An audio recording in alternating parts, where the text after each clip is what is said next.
programs of the different universities.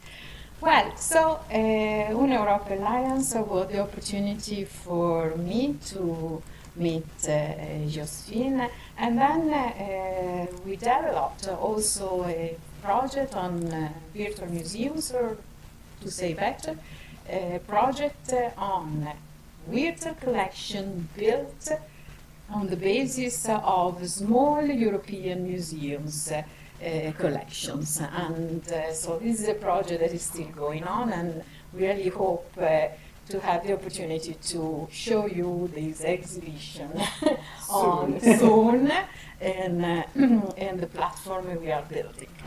And so, who is Josephine? As I mentioned before, when we met, she was at the University of Helsinki. She was associate professor at the University of Helsinki. Now she is at the University of Amsterdam, and she's professor of European Studies at the University of Amsterdam, and she works in the department in the unit focusing on cultural heritage.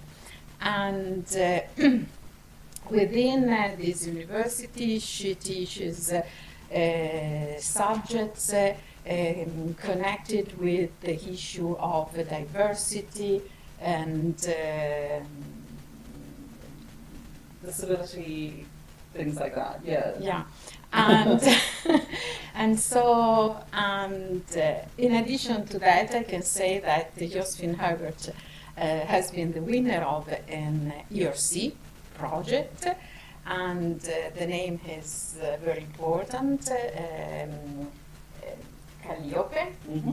And is in English Calliope the sound? Calliope is Calliope also? It's the muse, yeah. No, I know with Calliope, but the sound is Calliope also in English. And Calliope, that is about the sounds in the political life. Can I say like this? Maybe you can say something more about this project. And the project lasted 3 years, and it is just ended. Yeah.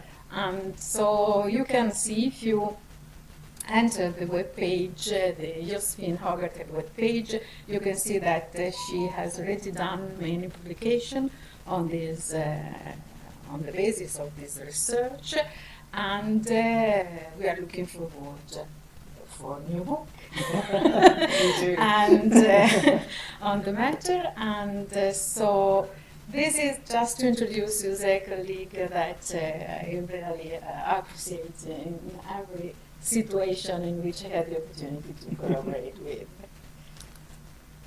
All right, thank you very much. The floor is yours. I'm going to contribute to this changing of the chairs. All right, so hello everyone. I'm going to open up these. So thank you for all the kind introductions. That's really lovely, and it's lovely to be here as well in Ravenna. I was asked to say a bit about sort of background and then the kind of institutional context in which I move these days, so I'll try to do that. So currently I'm officially, I think my title is Professor of European Culture after 1800. So nothing before 1800. It's a very strict definition. But all of Europe for some reason. But so I'm in a Department of European Studies, which means that it's a very interdisciplinary environment. And so what our students get usually is a first year that is shared and is interdisciplinary, which means that they get an introduction to culture, which is sort of my section, history, law, economics, and governance. And then in the second year, they get to choose a major. And so about, I would say, maybe a sixth or something. It's quite a bit less than a quarter of the students who choose culture. About the same amount, I think, choose history. And then the largest parts go to sort of law and economics, because, of course, a lot of our students are aiming for a career in the EU. They come to Amsterdam, they have this international, interdisciplinary kind of degree, and then they hope to move to Brussels immediately, I think. It doesn't always work, but for some of them it works quite well.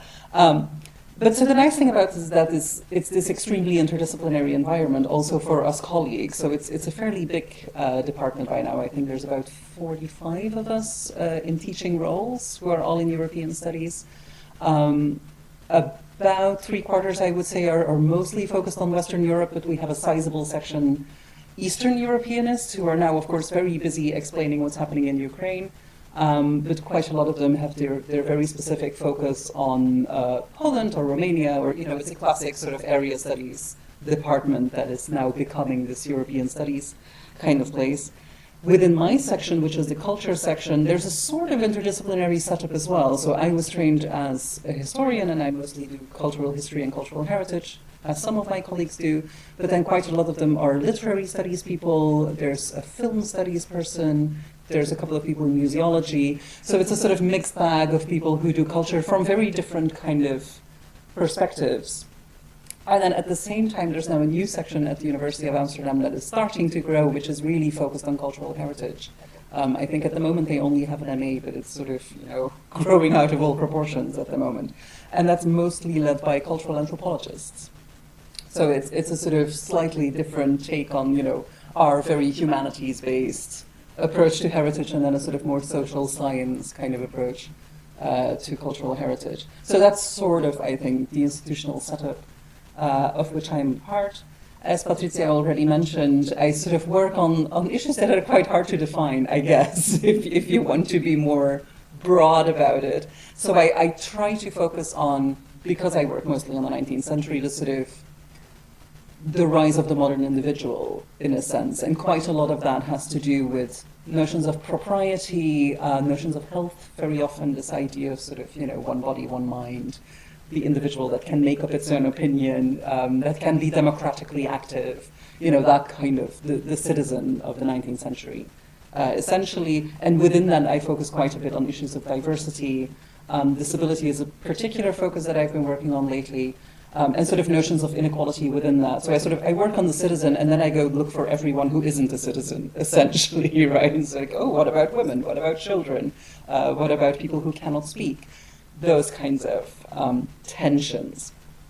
But so today, what I'm going to try to do is cobble some things together from all the different pieces of research I've been involved in to talk perhaps a bit more broadly on whether we can think about history of the body as part of heritage, essentially. And of course, in a room like this, you will all say, yes, of course. But I don't think that's necessarily a very self-evident thing. When we think about heritage, we tend to think about cultural production, right? Objects, music, things, essentially, or ideas even. And so I've been thinking about how we can draw on the body and the sort of cultivated body as part of thinking about heritage, and in this case, particularly national heritage. To give you a bit of a background in terms of my own work and where this is coming from, and now you get the very long history of Josephine. What you see on the right side is my very first book, which was based on my PhD, and which was about the history of masculinity. But about half of that was sort of concerned with the sounds of masculinity in a sort of very broad sense. So I looked at how patriotic song was used to educate boys and to sort of encourage them towards the military. But also singing in the army, voices in parliament, things like that. So I was sort of trying to get into this sort of how does sound shape national identity, in a sense. And you get these sort of, national soundscapes, particularly in the 19th century, that are created quite specifically, right, to create a sense of cohesion or to create particular emotive responses as well. You have all these big cantatas in the 19th century to sort of rouse the spirits of the nation. So that was my PhD. I then went on into a couple of postdocs that were focused on the history of the voice, and particularly the scientific history of the voice.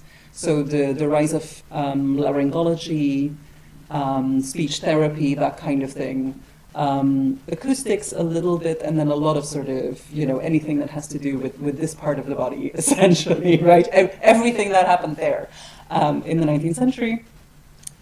I'm working on the book, so if all goes well, by next year you should be able to read that. But one of the things that came out of that sort of project was the article that I've cited here, Voices That Matter, in which I've tried to come up with a methodology on how to write a history of voice based on sources that don't make sounds, essentially. That's a sort of very simplistic, If we're interested in a history of sound and we only have material that doesn't produce sound, how do you then marry those two sort of, very difficult kind of contradictions within the material? It's very focused on the 19th and 20th century, of course, and I would hesitate to say that this would apply for, say, medieval research, because I rely quite heavily on modern institutions categorizing people very heavily and documenting quite a lot of their behavior. But so that's sort of what I moved into. And then the last 5 years I've been leading an ERC project, which has been mentioned, Calliope, which was mostly focused on how people spoke, and particularly how politics is a spoken endeavor. Which again, it's sort of departing a bit from what people think they know about the 19th century. We think of the 19th century as the age of the newspaper, right? Everything becomes written down, everything becomes visual. And I think what we found was that actually the voice remains extremely important in the 19th century, and up until now, of course. And maybe it has become even more important now that we're, looking on the internet all the time, and we have all these clips and whatever. But so I think the traditional trajectory that we have seen in history is the sort of notion of you have the age of orality, particularly in the early modern period, town criers and, the king speaks and everybody follows. Then there's this dip because the newspaper arises, and then you get the radio and everything becomes oral again.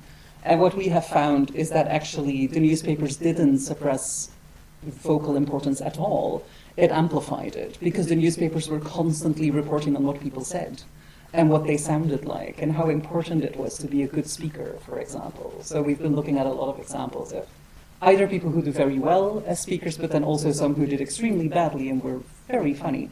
So you get all these ridiculing kind of reviews of people who don't know how to express themselves well. And so very recently, I think last month, Ordinary Oralities came out together with my colleague Jan Schroeder, where we've been trying to look at the other side of that. So rather than the great speakers, the sort of, what did normal people sound like, in a sense? We settled on ordinary in the end as a sort of word to combine everybody who's not a great speaker. It turned out to be a really interesting book. It was very hard to convince people to be part of it, because every time we said, oh, you work on, ordinary orality, they all went, no, but the people I work on are extraordinary. So they're all extraordinary people, but in a book on ordinary oralities. That's open access, by the way, so if you're interested in just browsing through, you can just go through it. And then the final one, which is coming out next week, is an article in this piece by Rolf Koppel on sound in German-speaking cultures, and there I really focus on sort of what I'm talking about here today, the sort of national formation of the German voice, essentially. And there again, this is apparently what I do. I sort of think, oh, there's general narrative about this. I'll try to rebel against it a little bit. So it's not about male choirs, as you would expect when you're talking about German voices. It's about how women contributed to vocal education in Germany. But so this is sort of how I've been walking through history of the voice in between doing other things from time to time. And I've cobbled together things from all of these publications to hopefully come to something slightly coherent. The theoretical background behind this is more in sound studies than it is in musicology. I'm not a musicologist, I'm not a museologist. I somehow have found myself in this place of talking about music and heritage, and I'm trying to do it sensibly. And for those of you who are perhaps not quite familiar with sound studies as a field, because it is a bit fuzzy and not very established yet, I think the sort of main thing about sound studies is that it tries to be aesthetically agnostic. So it's just interested in sound, and it's not interested in making a distinction between what is a musical sound and what isn't, what is a beautiful sound or what isn't, what is an interesting sound, or like sound is sound, and they all get taken sort of into a more social or a sort of social cultural inquiry rather than a musicological one, for example. But then, of course, vocal aesthetics do play a part in that. When people speak about voices in the past, they do care about the aesthetics of voice, even if maybe sound studies people do not. Generally, I would say sound studies has been very, very focused on the history of technology. So quite a lot of sound studies will be about the history of the MP3, the rise of the radio, the invention of the telephone, bird watching and how technologies changed how we listen to birds. That kind of. It's a beautiful book. So that is sort of what they're mostly into. And a lot of theoretization that they've been working on is about the mediation of sound. So it's very interested in this sort of, you have the fleeting notion of sound, how does that become permanent in some way? Whether that is in graphemes, or it is written on paper, or it's sort of put into objects. And this is, of course, where all this technology comes in, right? The shellac plates, I think one of the things that has been very hip lately is audio cassettes. This is now like a thing to study, and all the mixtapes that people used to make in the 70s and 80s. And so one of the sort of basic or most central theorists is Jonathan Stern, and his book The Audible Past, which he published in 2003. And I think he sort of summarizes quite well what sound studies tends to do. Says the paper trail left by sound reproduction technologies provides a useful starting point for a history of sound. Like an examination of the sense organs themselves, an examination of sound technologies also cuts to the core of the nature-nurture debate in thinking about the causes of and possibilities for historical change. Even the most basic mechanical workings of sound reproduction technologies are historically shaped. So it's taking this sort of critical eye towards, technology not just being or being invented, but being the result of a cultural process, which you can then reconstruct by looking at what he calls the paper trail. Because, of course, engineers and marketing departments and whatever leave behind all this material explaining why decisions were made as they were made, and they give you a good sense of, how this technology came into being, which gives us an insight into history, but doesn't really give us much to do in terms of history of the voice, which doesn't leave a paper trail because it hasn't been created by engineers. But what I've been trying to do in sort of my individual work, mostly on the history of the voice and the scientific history of the voice, is apply this logic to physiological and scientific writings about the voice. And for the 19th century, this works quite well, because quite a lot of these writers thought of the human body almost as a machine, right? The sort of mechanics of the human body. And so then you do get a sort of paper trail of people writing, oh, this is how the vocal cords work, or this is how the voice box is constituted. But so that's sound studies in the last, let's say, 10 years. And this is such an explosion of neologisms. I realize that, there's also voice studies now. Whether we needed it, I don't know, but it's here now. There's a journal, which has been doing slightly different things and comes from a slightly different point of view than sound studies. So if sound studies is very technological, voice studies mostly comes out of performance studies, theater studies, to some degree musicology. And if I had to sort of distinguish the big things that people have been doing within voice studies, I would say there's a lot about people with very good voices. Whether you call that les grands discours or the great singers or whatever, there's a lot of focus on people who do it very well. Then there's the opposite, the notion that, we can give voice to minorities, which very often comes down to a sort of study of silence in the archives, right? These people have been forgotten, I'm going to dig them out. That kind of thing. A lot of interest, again, goes to how sound has been represented and how you can find it in an archive, essentially, or how you can write about it. And then, of course, the big theorist of the voice, Roland Barthes, with his grain of the voice. I see everybody nodding. Lovely, I don't have to explain the grain of the voice. So those are sort of the big two fields that I've been trying to situate myself in whilst remaining on my lovely safe perch as a historian and constantly going, no, I'm not an expert, I'm just doing history. I've placed this, for now at least, very much within a sort of context of national heritage, which is hugely old-fashioned, of course. But I think for the 19th century is sort of hard to avoid. Obviously, the nation is the main road to politicization for individuals in the 19th century. And also I think there is a sort of connection to how people thought about heritage in the 19th century, and it's sort of important to keep that in mind as well. The imagination of thinking about heritage at the time would have been very much along the lines of family metaphors, inheriting something from the people who came before you. And so you have all these sort of weird metaphors of the nation as a family, right? With the president or the king as a father, and then his children, or, father and mother who then, pass on national traditions to their children. So I think it's sort of hard to get out of this national thinking, and then it makes sense to just embrace it and start to deconstruct where this national heritage is coming from. As some of you might have noticed, this picture is from the Estonian Song Festival, which of course really shows how important national heritage remains and musical heritage remains in national heritage, with the song revolution of the 70s and then the connection to independence.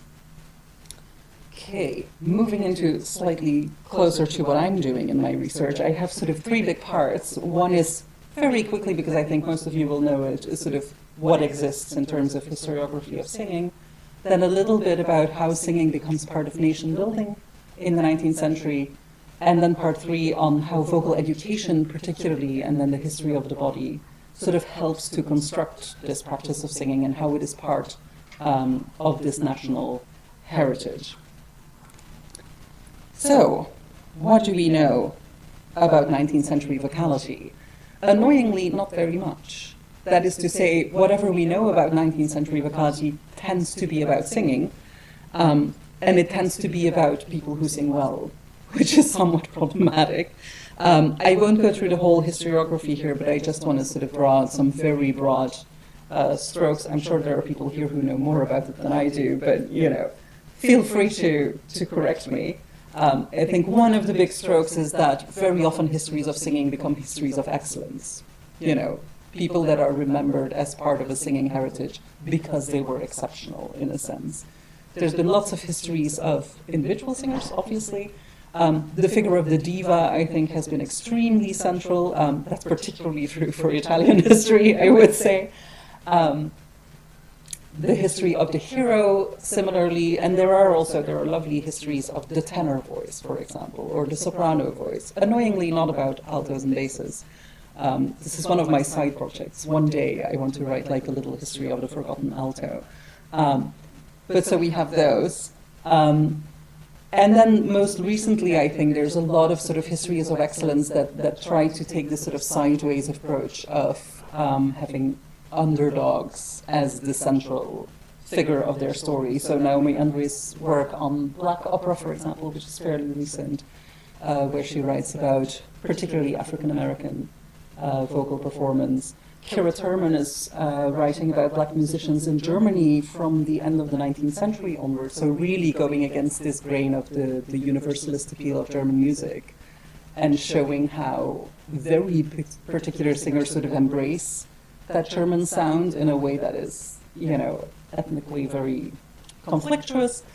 Wayne Kustenbaum's Queen Throat, I guess, is something that people have read as sort of the queering of opera and a sort of queering of the idea of the diva. So as you see, there's a bit of movement there. There's the history of excellence, which is perhaps a main kind of story of histories of singing, but then lately there has been a lot of mild criticism of this, or at least a sort of attempt to shift the focus away a bit from like the really big names, but then it still ends up being a history of excellence, curiously. So then you get, the amazing black singers, which is very interesting, but still doesn't really question the fact that this is still a history of great singers, right? So that's one strand. Another very classical strand is that the history of singing is very often written almost dynastically. And you can still do this. I think some of you have training in singing, right? How far can you trace back your lineage? Who was your teacher? Who was your teacher's teacher?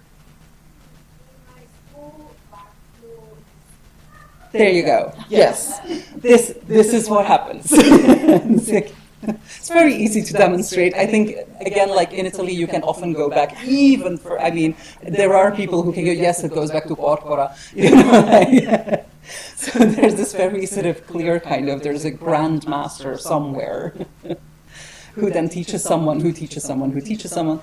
And in the 19th century, this gets sort of sedimented into actual methods that are written down. I've given you the example here of Marchesi, who's one of the students of Manuel Garcia, who was trained by his father, who was trained by a castrato. There's always this sort of, very often that is a bel canto history, obviously. I'll leave that sort of hanging there. Mostly, as I'm sure you know, the castratos play an enormous role in this kind of history. And it becomes a bit fuzzy if you read these histories, which is quite interesting. So if you read these histories of singing techniques, and particularly bel canto, it always drifts a bit in and out of descriptive history towards prescriptive, this is good sound. And so the old sort of conflicts on vocal attack, for example, remain present in vocal education up to today, which is interesting to see happening. All right, so histories of excellence, dynastic histories of this kind of excellence. And then it sort of sediments into national schools. And I think most of us, when we go look for histories of voice, end up finding something that is, at least if it's not obviously national, it is in fact practically national. And that's of course because all the institutions are geared in that direction. If we study singing, that will very often be in a conservatoire. The conservatoire is usually based in a particular town, in a particular nation, very often founded in the 19th century, which means that it's very often built on these sort of national ideas. I mean, you just went back to Liszt. I think we all know where you come from. And there's a sort of very, very obvious kind of connection there. I've given you a couple of examples. Some of them are perhaps more obvious than others. Choir history, obviously, plays an enormous role in sort of establishing these national schools of singing, because they really carry in their lyrics and in the kind of performances that choirs tend to do in the 19th century, really carry these national ideals. But then it's also true for choices of repertoire, for example, or particular national styles that arise in types of singing. And so Catherine Bergeron's voice lessons about French mélodie is one of the examples of that, where, you know, a particular conservatoire becomes really leading in a very particular genre of singing, and therefore produces a particular vocal history that, you know, has connections to other places. And for example, Melodie has a very clear connection to the Lied, for example. But it remains this sort of very enclosed area of which you can write a very clear history as well. I mean, that is obviously the big advantage of these national schools, is that they're nicely circumscribed.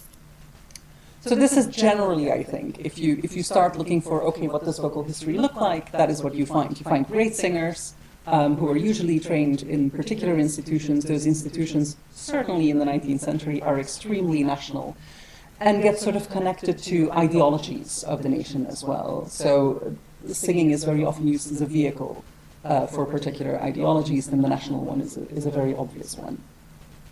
What I was wondering then was, how do those national schools of singing play out for normal people? You know, those who are maybe not in a choir, those who are definitely not on stage, who are not the greatest singers. How do they think about, you know, nationalized genres of singing, or the national sound, or whatever?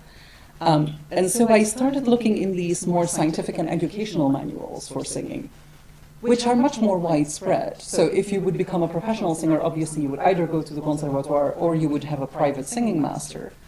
If you were just, you know, a general middle-class person with a vague interest in music, you would probably get a self-help manual, or you would get, you know, a little booklet and teach yourself how to do these things. And then you would get very different kind of information.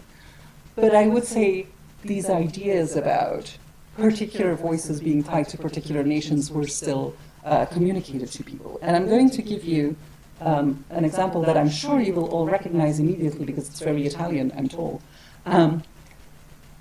This is the ammonia phone. The ammonia phone was purportedly invented in the 19th century by Carter Moffat. Is anyone familiar with the ammonia phone? Oh, this is a fantastic invention. So it was invented in the 19th century, and it allowed you to sing like a real Italian, even if you weren't. And the theory behind this was that Italians were naturally the greatest singers in the world. We know this because Caruso, right? You know, this is the logic. There are great singers in Italy, therefore Italians are great singers, therefore we all want to become Italians. How do you become Italian? By inhaling ammonia. This was the logic. And the idea behind it was if you sort of, recreate the air that Italians breathe, you too will get a fantastic Italian voice. And then it becomes terribly racist. I'm sorry, I can only apologize. It's sort of, well, of course, the streets in Italy are all terribly dirty and there's like, putrefying stuff lying around everywhere. There's a lot of ammonia in the air. Therefore, breathing in ammonia will naturally give you this voice. Which, I mean, it's obviously insane. But there's a much larger history behind this, or there's a much larger context behind this, in the sense that it draws on older theories of climactic sort of theories about, natural personality, the sort of Montesquieuan kind of your environment will decide what you are like. But then connects it to 19th century ideas about science. So they're taking these very old stereotypes and sort of ethnic stereotypes, and the notion of the Italian as a naturally good singer was one that, went back quite a while, again to the castratos, obviously. And it gets sort of clothed in this new scientific language. And you see that at the sort of higher end of science, where they really go into, particular temperatures of Italian cities, the kind of diets Italians have, it becomes very precise. But then at the lower end, where people are not so specialized, it becomes this kind of thing, right? Italian air, Italian voices, kind of very simplistic connections are being drawn. I'll give you one other example of that as well, which is a bit more involved. This is Theodor Spauk, who was active in the US at the end of the 19th century, wrote in his book The Voice in Speech and Song, the first special characteristic of timbre, so the color of the voice, essentially, is that it may be greatly a matter of inheritance, both racial, linguistic, climactic, and family inheritance. I mean, you can see where this is going, right? Everybody recognizes the thin Saxon tones of the Northern German and the heavy, thick Swabian tones of the South German. I mean, he's German, he thinks everybody knows. There is an observable difference in vocal tone between the typical Northerner and Southerner in the United States. The voice of the Frenchman, the Scandinavian, or Russian can frequently be distinguished by its national timbre. So there's really this sort of idea that not only, are people's bodies in fact different per nation, which is, interesting because it's lines on a map, but that their voices then respond to that, and that you could listen to someone and just go, oh, that's a Russian voice, that is a Saxon voice, that. We have already alluded to the harsh consonantal development of the English as over against the sonorous euphony of the Italian tongue. This is the other theory, right? On the one hand, there's the ammonia. The other theory is because the Italian language has so many vowels, Italians practice their voice more and therefore are better singers. Timbre depends somewhat upon climate. Italy owes much of her fame to as the cradle of artistic song and the Lord's own conservatory to climactic and linguistic advantages. Thanks to the mild climate, men and women can spend most of their time in the open air, and their voices are not liable to be ruined by constantly passing from a dry, overheated room into the raw and chilly air of the streets. I mean, I'm sorry to read this to you, but the Italians are a plump race with well-developed muscles, and their vocal cords share in the general muscular health and development, so that the average voice in Italy has a much wider compass than in most other countries, and an unctuous ease of execution is readily acquired. It has been supposed that the voice is higher in the south than in the north. Thus, the majority of French tenors have been said to come from the departments which border the Mediterranean or the Pyrenees, and the basses, on the other hand, from the north. Whether there is truth in this statement, we cannot say. I mean, it sort of undermines the whole thing. But this is, I mean, Schmack is a very florid writer, and he is somewhat specific in the way he expresses himself, but he's not specific in the content of what he writes. This is a very common thing to write in the 19th century, and again, you see it across the gambit. So, the more serious scientific writers, I guess, express themselves somewhat more conservatively and are not quite as obvious in, declaring whole races plump. But there is this sort of general sense that climate as well as language are sort of entangled with each other as well, which is interesting. So this whole nature-culture divide that one perhaps would expect in the 19th century doesn't really play when we're talking about vocal sound.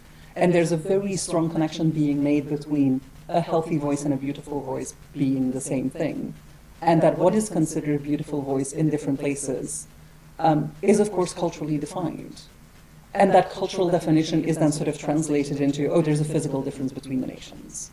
This sort of very sort of proto-scientific classification of people, right? That is what's happening. It's trying to put people into clear graphs.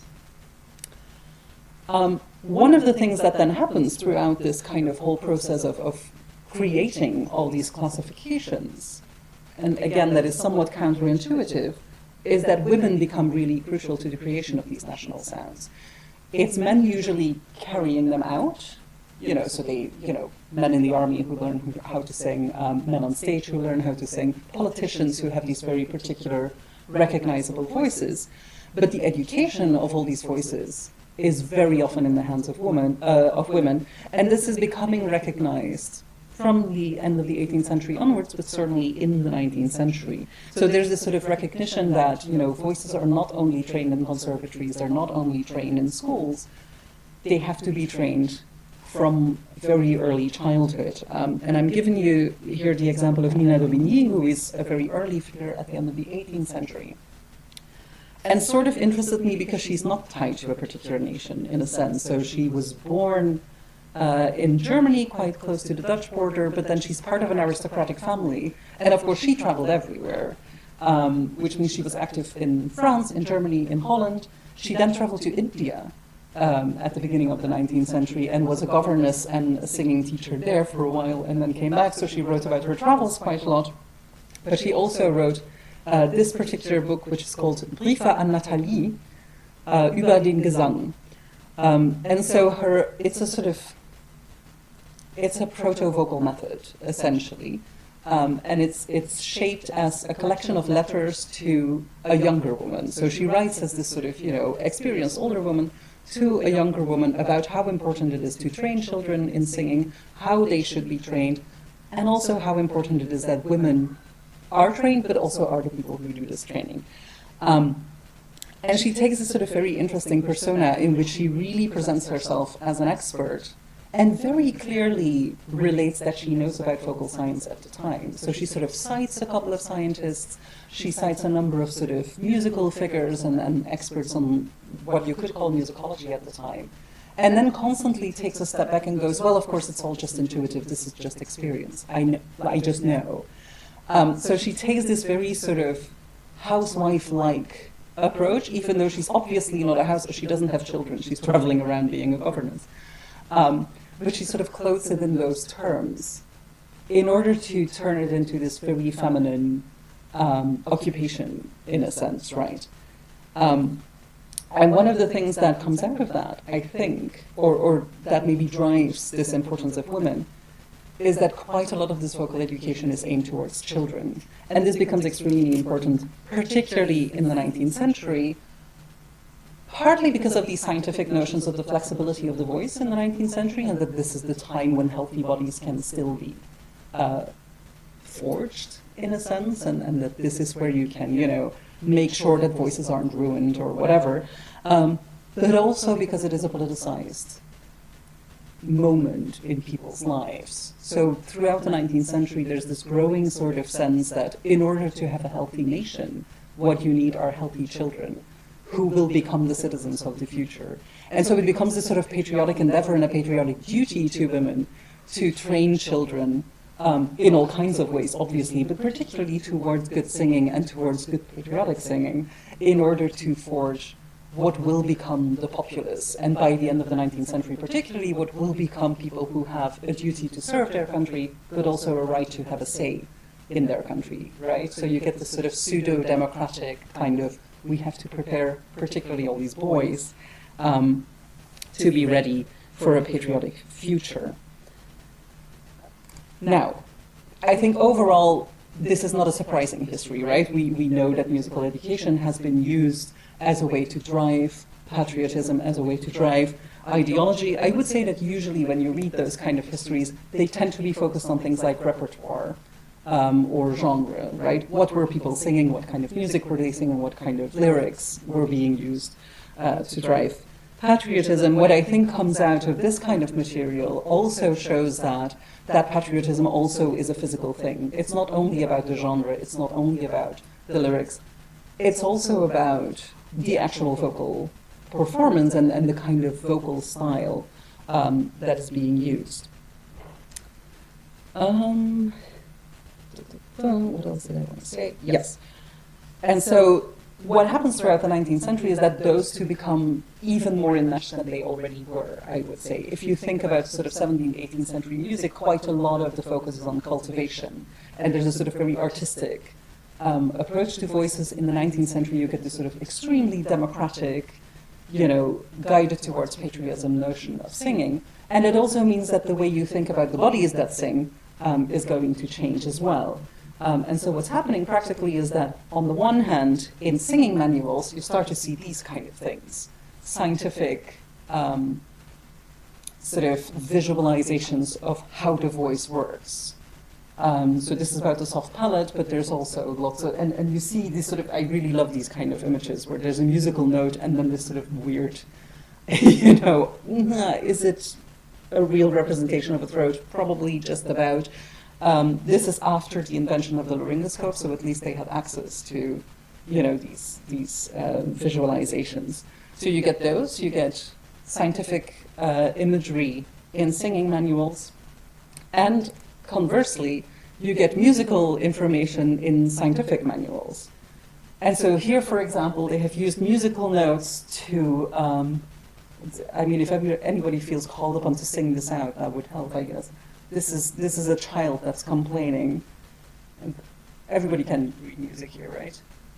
Yes, great. What do you think of the next one? What might this be? It's in a medical manual. It's using notes. Any guesses?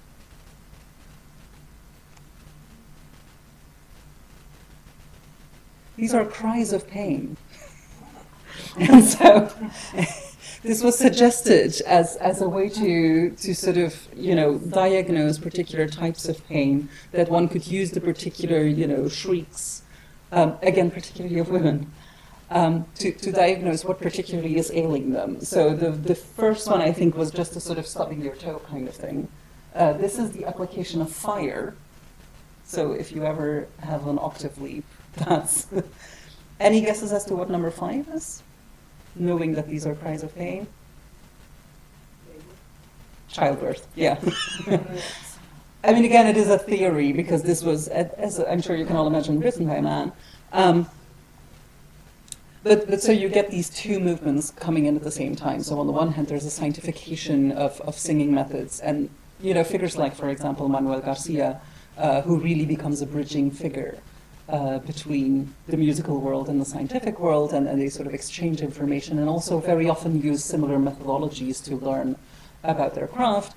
And then the other way around, you have all these gentlemen scientists very often who, of course, would have basic musical knowledge, would very often play the piano or be amateur singers themselves, using musical transcription to talk about science.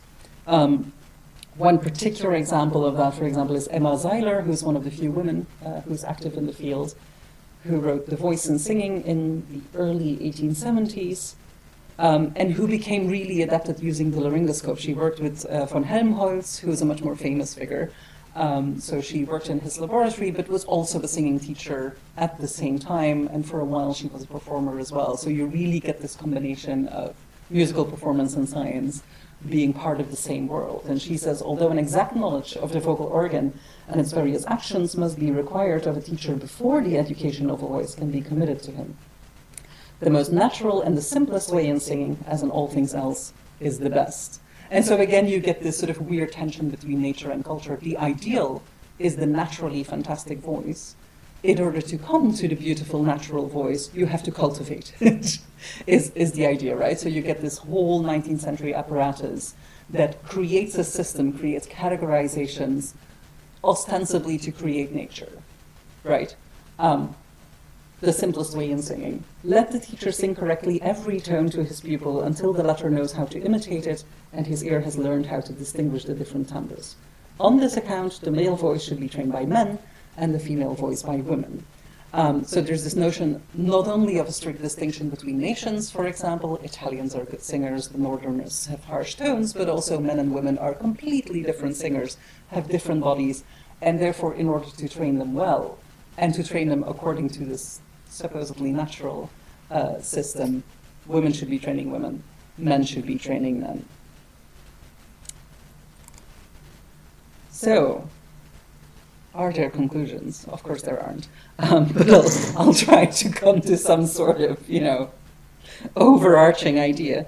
As I said earlier, I think very often questions of musical national heritage are based on notions of artistry, right? The value of particular artistic endeavors, the continued relevance of particular songs. When we think about musical heritage, and particularly the protection of musical heritage, whatever that may mean, it's very often about which songs do we still sing, how well are they still sung, what kind of music is still performed, what kind of music do we connect to our own community, our heritage. There's a sense of some things being part of our heritage and others are not, that kind of thing, right?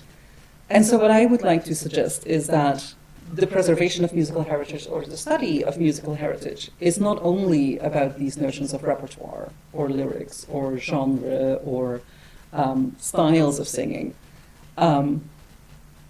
but also about the physical practice of singing. And that so part of the heritage of musical heritage is not in the notes, and it's not in the archives, and it's not even in the instruments. It's what we carry around in our bodies, right? And we may do so very unconsciously. I mean, I'm sure none of you ever thought that as Italians, all this ammonia is, shaping who you are. And of course, there are very many critical remarks to be made about what then makes up that particular performance. But it's one of the things that I think is interesting to sort of pull into histories of music, but particularly musical heritages, rather than this focus on, what are our songs, or what is our style, or which kind of genres are particularly Italian or particularly Polish or whatever. It's what kind of bodies perform these songs, and what sort of bodily performance can support thinking about heritage, whether that is in a national context or not, of course. And it is, I think, at the moment quite questionable to now think about, let's preserve the national heritage of song and start to, retrain voices or whatever. But there is a sort of avenue of thought that I think has been largely forgotten, that singing is something you need to actually do. Not only in terms of what you sing or with whom you're singing it, but also, this sort of very physical thing to do. And so, as a very last kind of thing, I want to throw out a suggestion, I guess, or ask a question, is that lately I've been working on political songs. And what I'm going to show you in a moment is a song called The Debating Song. The Debating Song was written around 1900. It was written for schoolboys, and it was about debating clubs. So in England and France, you had these debating clubs in the 19th century where boys were trained in how to debate well. And as part of their practice, they also had vocal training. And so these debating songs came out as sort of little things that very often preceded actual debating. So young boys would sing these songs, and then older boys would actually be part of a debating club. And I think one of the things we learn from this kind of material about the debating clubs is not about the content of the debates, not even about the style of the debates, but rather how breathing played a role in sort of cultivating boys' bodies, how they developed a particular kind of volume, modes of speech, a sort of more physical education towards becoming citizens and towards becoming democratic subjects. And it's a sort of difficult thing to do because we have a couple of these songs, and of course, you have the sheet music, and sometimes there's a piano accompaniment or whatever, but that's what we have left, right? We don't have anyone to tell us about it. We don't really have someone telling us, this is the importance of these songs, this is how we use them, this is the educational value of them. All we have is the music. And so what I did a couple of months ago is I asked my friends from the choir to sing the song. So I'm just, by way of ending this, I'm going to have you listen to the men of the Helsinki University Choir performing the debating song. And I'll invite you to have your own interpretation of this, because I don't have any at the moment. I have to say, I'm trying to figure out what this means. And also, I guess, as a broader question is sort of, what kind of role these kind of performances can play in the study of music. I think overall certainly I as a historian, but I think also most musicologists have been trained to analyze music on paper, right? You sort of go through the material, you go through the notes, you go through the transcriptions, you see the harmonic kind of, there's a musical interpretation to be had there. I think there is also a physical interpretation to be had. I don't know what role reenactment can play in that. And it's not real reenactment, these are adults. I didn't ask small boys to do it, that would be unethical. But I wonder what role it can play. So feel free to come up with your own interpretations of the song. Here they are.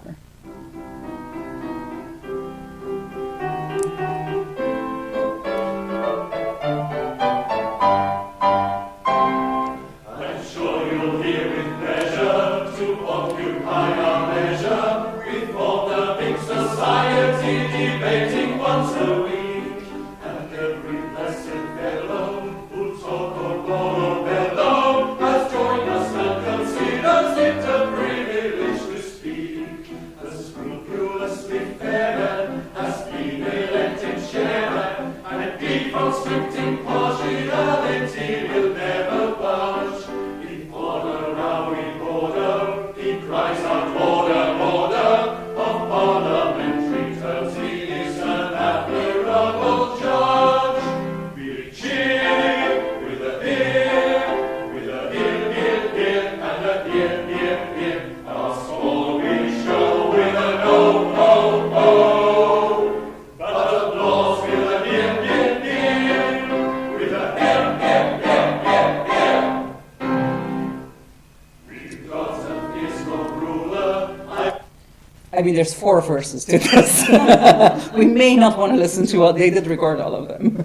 But it's quite interesting because I didn't give them any instructions. I just gave them the sheet music and went, well, your responsibility. And you can tell that, there's a point where it goes when he bellows and they all start to shout at a ridiculous volume. Obviously also very much in the wrong key for them because it's written for boys and you can tell that it doesn't quite work. But anyway, this is where I wanted to end with a sort of, an appeal to link the body to musical heritage, but to also keep that political dimension in mind and to not then sort of fall into ontological specificity, I guess. Thank you very much.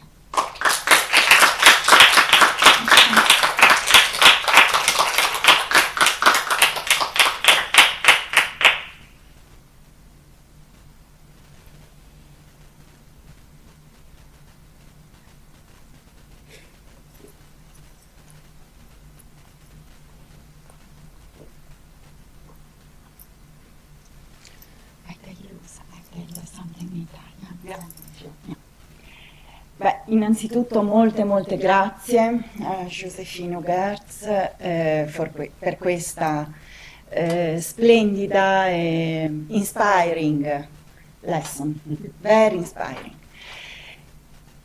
Raramente mi sono trovata ad ascoltare, parlo in italiano perché mi viene molto più semplice, e perché raramente mi sono trovata di fronte a un lavoro che non conoscevo assolutamente e in cui ci sono tanti fili simili a ciò che invece io studio. Quindi sono particolarmente grata personalmente, ma anche per le allieve, per gli studenti che ci sono, perché hanno ascoltato molti temi che noi in qualche modo, sia pure per epoche molto più antiche, abbiamo toccato. Quali sono questi temi? Innanzitutto il legame tra clima, temperamento e there is a treatise, an Hippocratic treatise, you know very well, yeah. Terre, acque e luoghi di Ippocrate, questo trattato in cui vengono proprio dati i fondamenti del legame tra il clima, il luogo di appartenenza, il paesaggio, ma la voce. Quindi le voci delle popolazioni del nord suonano diversamente dalle voci delle popolazioni del sud. Le voci che ricevono, che vivono in una certa atmosfera, aria, eccetera. Ma qui siamo nel IV secolo avanti Cristo. Quindi vuol dire che c'è una lunghissima sotterranea, a volte, non vorrei neppure parlare di tradizione, però certamente passaggio di idee, o perlomeno negli studiosi del XIX secolo un appropriarsi in maniera più o meno consapevole di idee che hanno un fondamento lontanissimo. Quindi questo di grande interesse.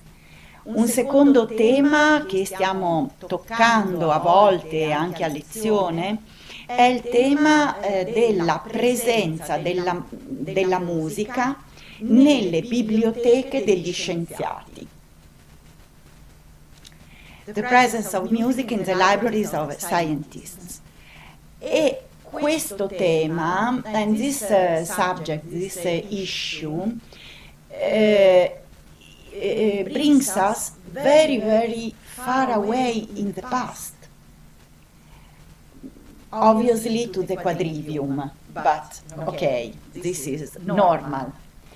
But we got many notions about libraries of musicians from 15th century onwards, 15th, 16th century. And here I mean in Bologna, last year was the celebration for Ulisse Aldrovandi.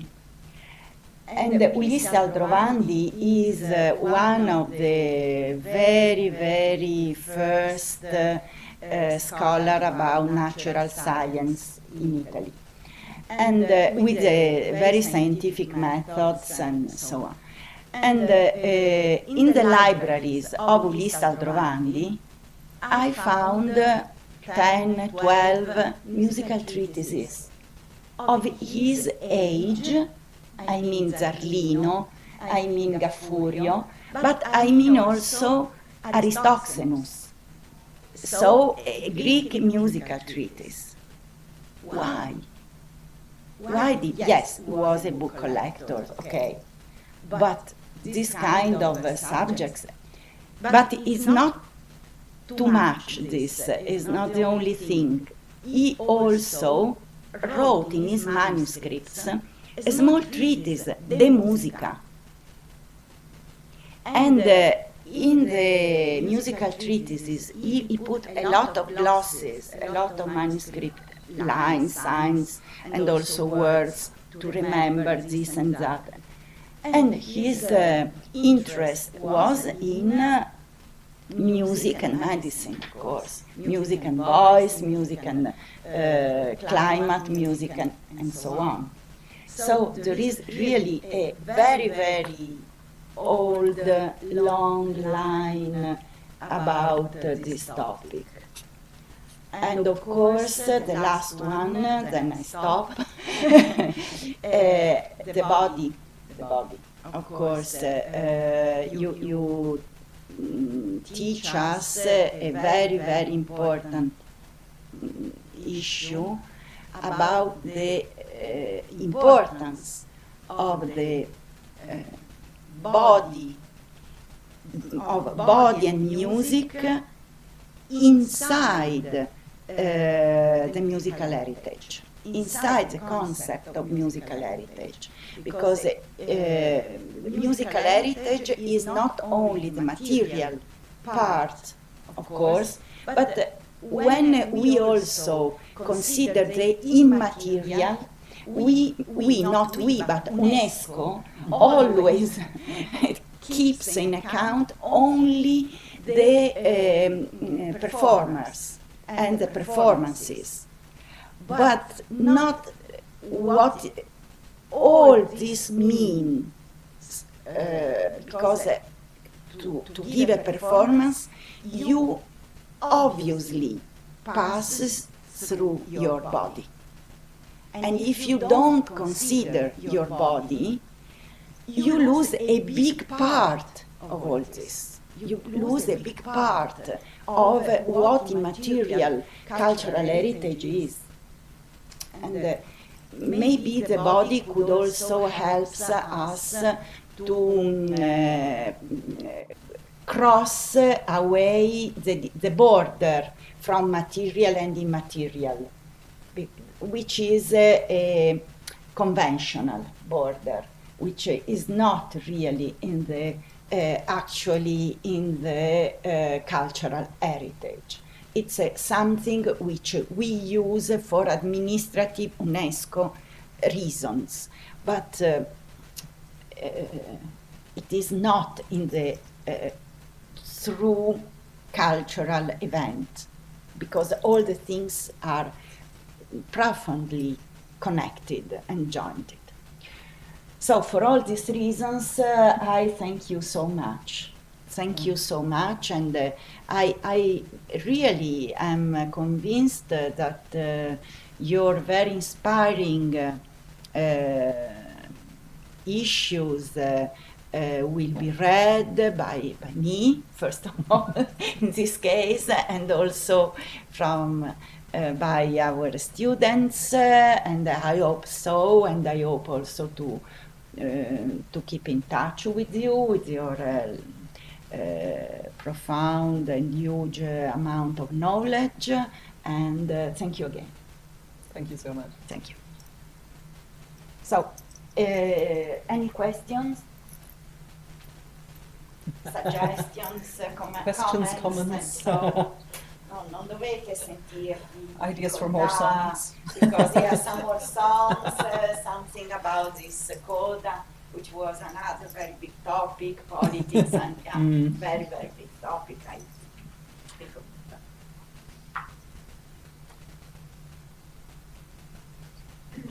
Maybe I can I can ask a question, try to move from society to family, in the sense that we all start to talk, learning from our parents and usually from all the people around us. And that doesn't mean that we learn to sing, because Speak to the people online. So, and I would like to ask a question that tries to move the attention from the society to the family, in the sense that we all start to talk, we learn to talk from parents, sister and brother, and usually all the people around us, neighboring, and all we meet.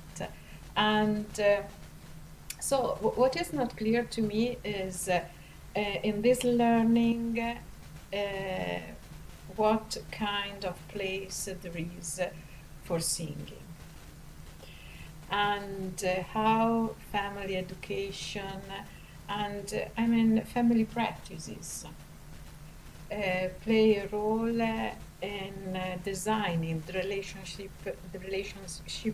between the body and the voice, and if there is some research, some studies on it.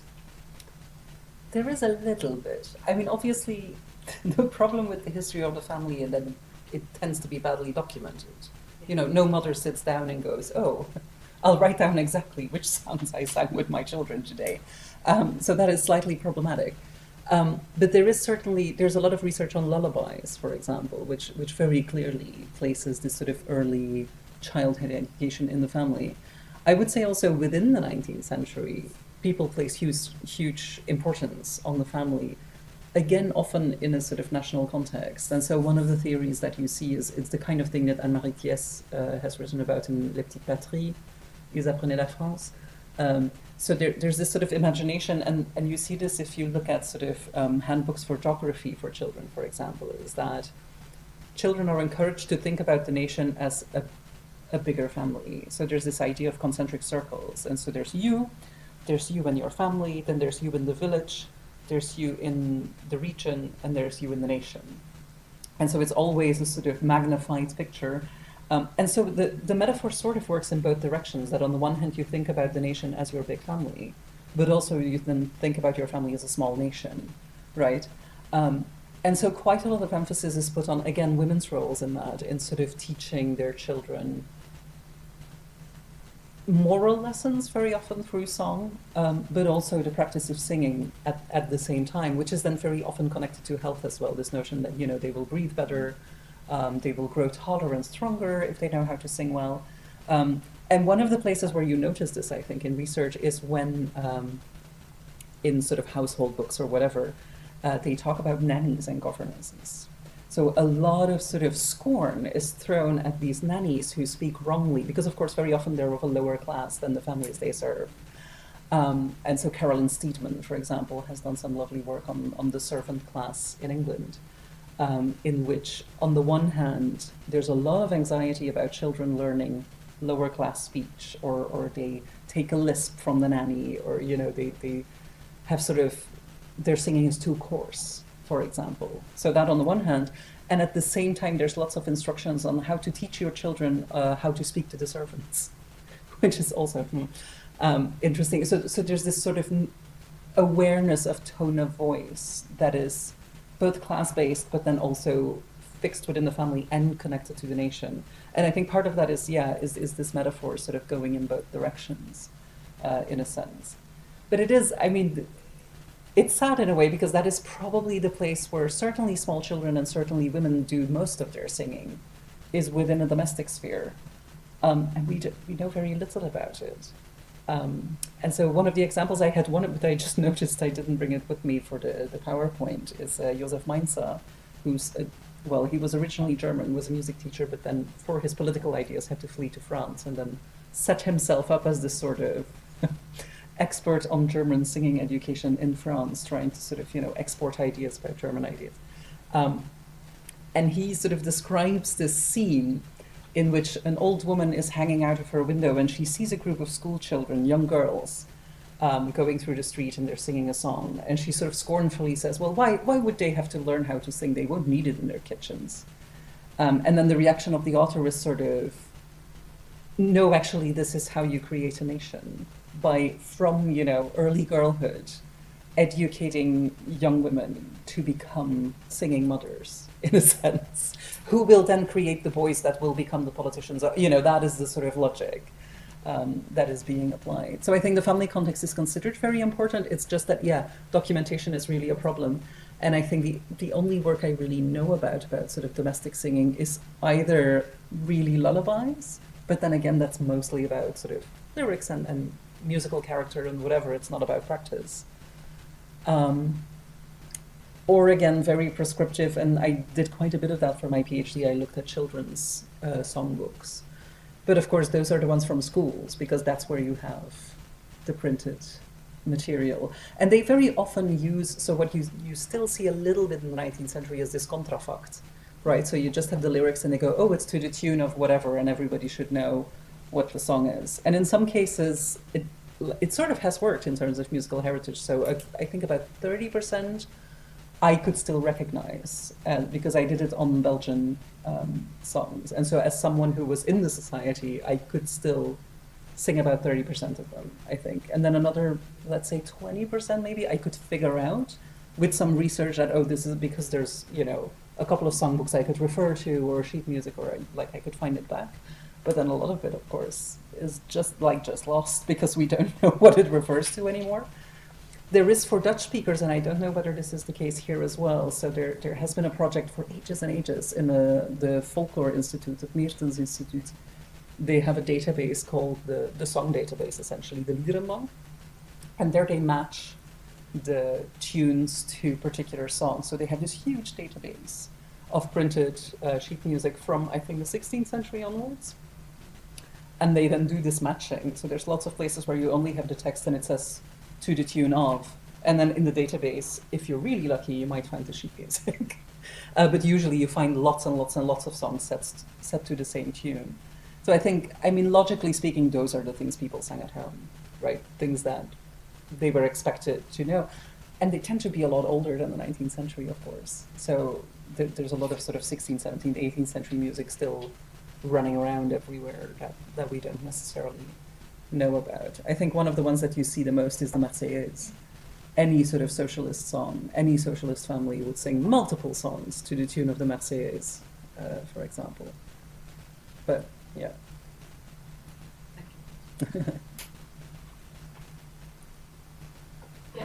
No, first of all, thank you. Thank Join you. me. This is so nice. I'm getting visitors. No, first of all, thank you very much for your interesting presentation. And I found myself thinking of the fact that I never realized, I'm an opera, I should be an opera singer, but I was an opera student, so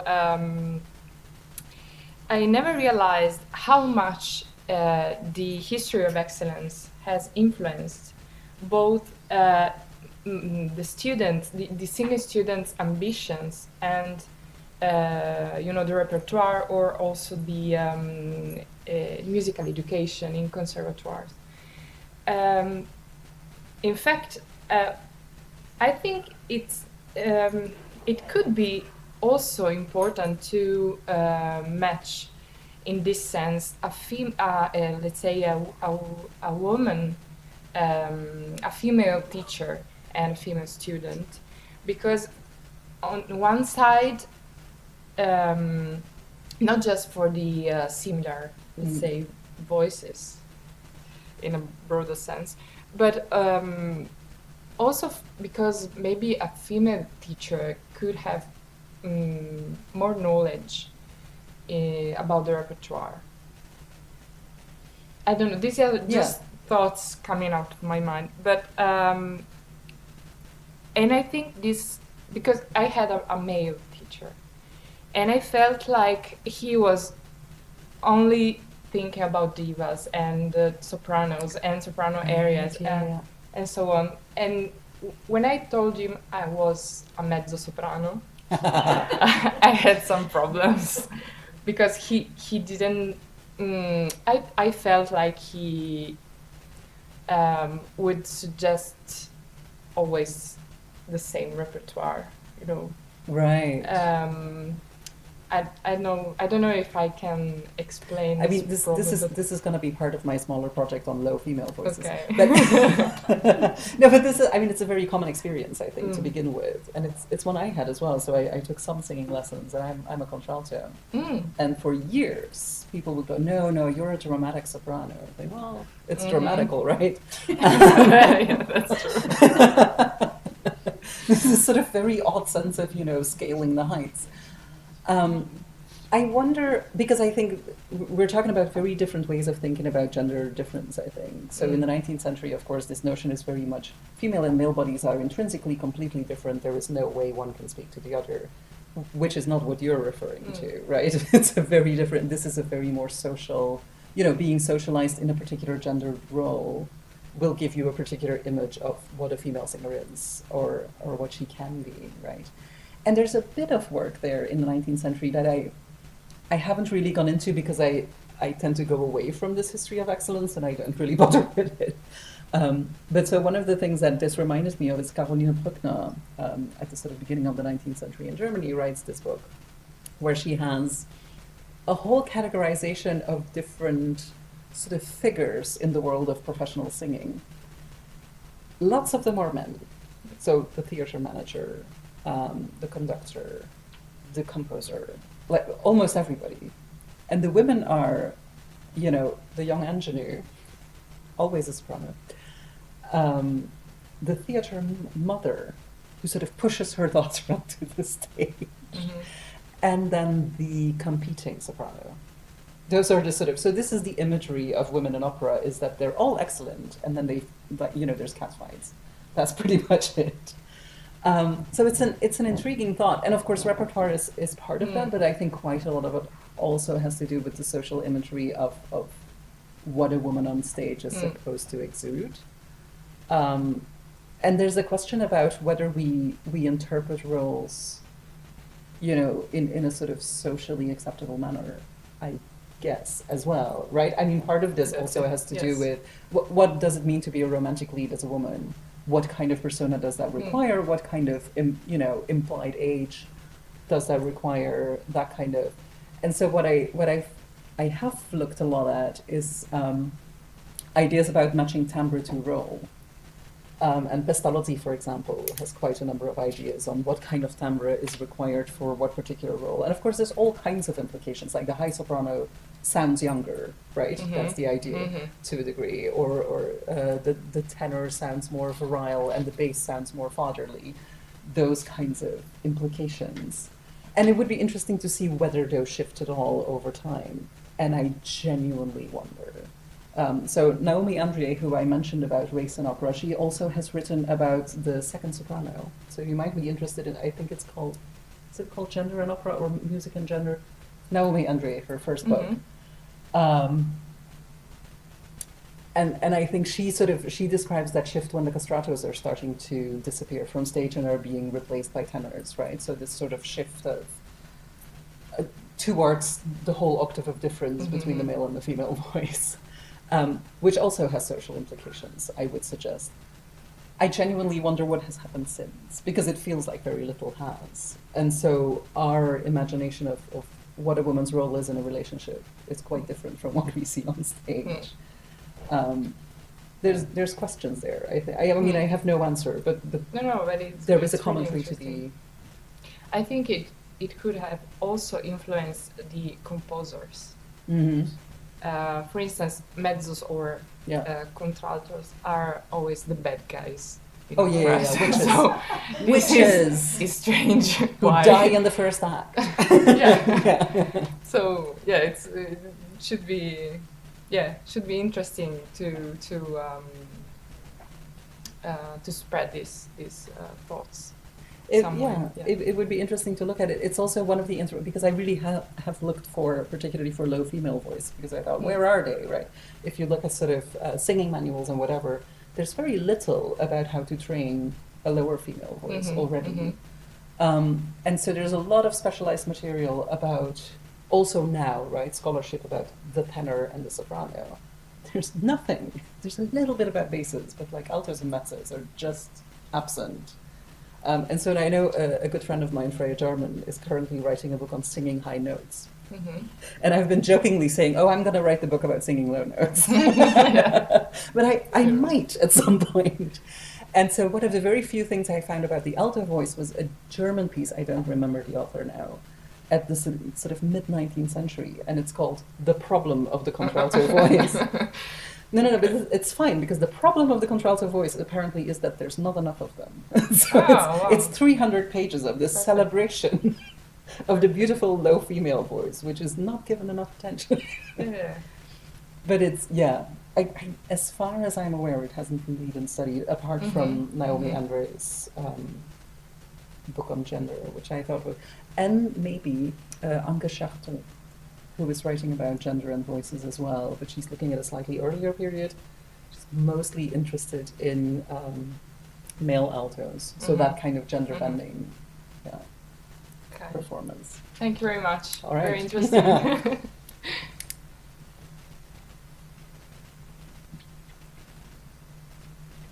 I'm starting to feel like a doctor, like inviting the next patient.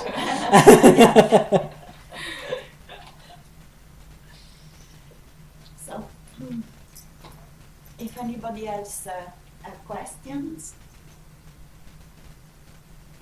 we thank again Josephine so much. Thank you very much for inviting me. This was lovely. It was lovely for us, and we hope to have you another time or many other times with us. Join us, please. Thank All you. right. Bye-bye. Thank you. Thank you. Thank you.